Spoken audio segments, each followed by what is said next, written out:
තෙරුවන් සරණයි සියලු දෙනාටම. මා දැන් රැඳී සිටින්නේ කුරුණෑගල දිස්ත්‍රික්කයේ කොබේගනේ බලදොර මහ වැව සමීපයේ. ඉතාමත්ම විශාල වැවක්, අක්කර 150ක් පමණ විශාලත්වයෙන් යුත්.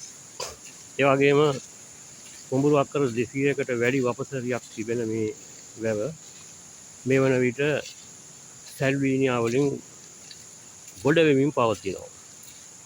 පසුගිය කාලය තුල වසර ගණනාවක සිට අපේ ගොවි සංවිධානය ඒ වගේම ප්‍රදේශවාසීන් විවිධ ඉල්ලීම් කරලා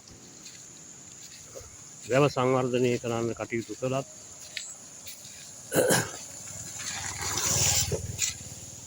සාර්ථක පිළිතුරක් ඒ සඳහා ලැබුණේ නැහැ.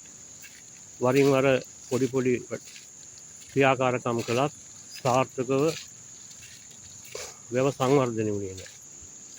ඒ නිසා අපි ඉල්ලා සිටිනවා මේ ප්‍රදේශයේ තියෙන බොහොම පැරණි අදටත් මේ වැවේ නිර්මාතෘවරයා ආරම්භයේ කොයි කාලෙද කියලා හොයාගන්න බැරි ඒ තරම් ඈතට දිවෙන රජ කාලෙට දිවෙන මේ වැව සංවර්ධනය කරලා මේ ප්‍රදේශවාසීන්ට ගොවිතැන්පත් කරගෙන හොඳින් ජීවත් වීම සඳහා පරිසරයක් නිර්මාණය කරලා දෙන හැටියට අපි අදාළ බලධාරීන්ගෙන් ඉල්ලා සිටිනවා. පසුගිය විවිධ රජයන්ගෙන් ඉල්ලීම් කළත් ඒ සඳහා සුදුසු ප්‍රතිචාරයක් හරියටම මේ වැවට ලැබිලා නැහැ.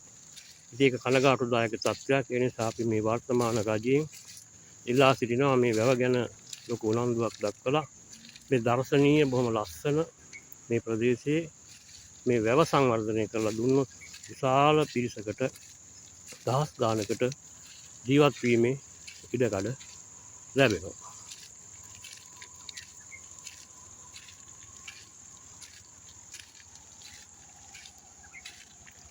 ඔබ සැමට තෙරුවන් සරණයි.